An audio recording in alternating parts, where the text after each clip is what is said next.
నైరుతి బంగాళాఖాతంలో ఏర్పడిన అల్పపీడనం తీవ్ర అల్పపీడనంగా మారుతూ తమిళనాడు తీరం వైపు దూసుకెళ్తోంది. ఈ నేపథ్యంలో ఆంధ్రప్రదేశ్ రాష్ట్రం మీద ఈ అల్పపీడన ప్రభావం ఎలా ఉందో మాట్లాడడానికి మనతో పాటు విశాఖ వాతావరణ శాఖ అధికారి శ్రీనివాస్ గారు ఉన్నారు. సార్ చెప్పండి, అల్పపీడనం ప్రస్తుతం ఎలా ఉంది, ఎక్కడికి దాకా ఏ దిశగా పయనిస్తాం? ఇప్పుడైతే ప్రస్తుతం అయితే ఈరోజు ఈ అల్పపీడనం నైరుతి బంగాళాఖాతంలో అయితే ప్రస్తుతం అయితే నెలకొని ఉంది. అది వెస్ట్ నార్త్ వెస్ట్ డైరెక్షన్ పశ్చిమ వాయు దిశగా వెళ్తూ నెక్స్ట్ కమింగ్ 2 డేస్లో ఇది తమిళనాడు కోస్ట్ దగ్గరలో వెళ్ళే ఛాన్స్ అవుతుంది. అయినప్పటికీ మన దీని ప్రభావం చేత ఇటు దక్షిణ కోస్తాతో పాటు ఉత్తరాంధ్ర కూడా మోడరేట్ రైన్స్, భారీ వర్షాలు, భారీ నుంచి అతి భారీ వర్షాలు కూడా నెక్స్ట్ కమింగ్ 3 to 4 డేస్లో వచ్చే అవకాశం ఉన్నట్టుగా మనం గుర్తిస్తున్నాం. మన ఫోర్కాస్ట్ ప్రకారం చూస్తే నెక్స్ట్ కమింగ్ 21st చూస్తే ఇటు దక్షిణ కోస్తాలో నెల్లూరు, నెక్స్ట్ రాయలసీమ, తిరుపతి ఈ 2 జిల్లాలకి కూడా 1-2 చోట్ల భారీ వర్షపాతం. అలాగే నెక్స్ట్ డే అంటే సెకండ్ డే అంటే రేపటికి భారీ నుంచి అతి భారీ వర్షపాతం కూడా కొన్ని జిల్లాలకు అయితే ఇవ్వడం జరిగింది. అవి నెల్లూరు, తిరుపతి, ఇటు ఉత్తరాంధ్రలో ఉన్నటువంటి కాకినాడ, అనకాపల్లి, విశాఖపట్నం ఈ జిల్లాలకైతే మనం భారీ నుంచి అతి భారీ వర్షపాతం రాగల అవకాశం ఉంటాయని చెప్తున్నాం. అలాగే అదే రోజు అంటే రేపటికి మరికొన్ని జిల్లాలకు కూడా భారీ వర్షపాతం 1-2 చోట్ల వచ్చే అవకాశం ఉంది. అవి కృష్ణా, ప్రకాశం, బాపట్ల అండ్ విజయనగరం ఈ 4 జిల్లాలకు కూడా 1-2 చోట్ల భారీ వర్షం కూడా రేపటి రోజు వచ్చే అవకాశం ఉంది.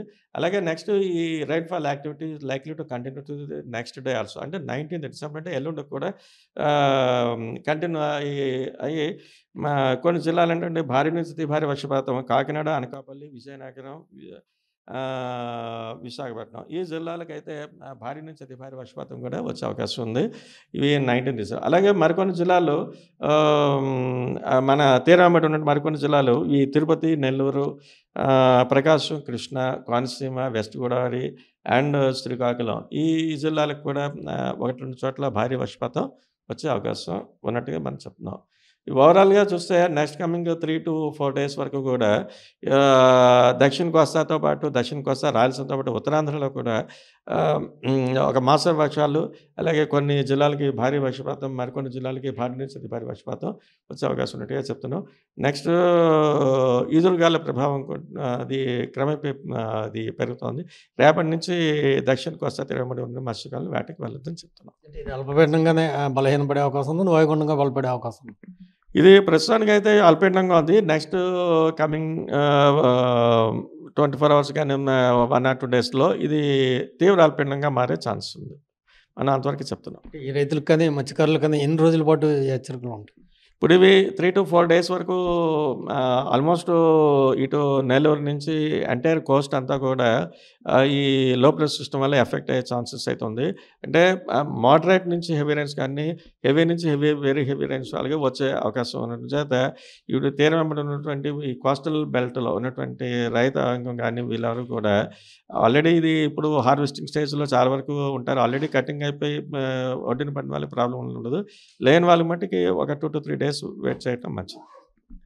ఒకటే చెప్తా ఉన్నారు శ్రీనివాస్ గారు, మొత్తం మీద 4-5 రోజుల పాటు ఆంధ్రప్రదేశ్ రాష్ట్రం మీద ఈ అల్పపీడన ప్రభావం ఉంటుంది అని హెచ్చరిస్తూ ఉన్నారు. మనం ఈ నేపథ్యంలో చూసుకోవచ్చు, విపత్తు నిర్వహణ శాఖ కూడా ఆంధ్రప్రదేశ్లోని అన్ని జిల్లా అధికారులను కూడా అప్రమత్తం చేసింది. భారీ నుంచి అతి భారీ వర్షాలు వచ్చే అవకాశం ఉన్న అందరూ అప్రమత్తంగా ఉండాలంటూ హెచ్చరికలు జారీ చేస్తూ ఉన్నారు. విశాఖపట్నం వాతావరణ శాఖ కార్యాలయం నుంచి cameraman Ajit Varma for RTV. మరిన్ని వీడియోస్ కోసం ఛానల్ ని సబ్స్క్రైబ్ చేయండి. లేటెస్ట్ అప్డేట్స్ కోసం వాట్సాప్ ఛానల్ ని ఫాలో అవ్వండి. ఆ లింక్ డిస్క్రిప్షన్ లో ఉంది.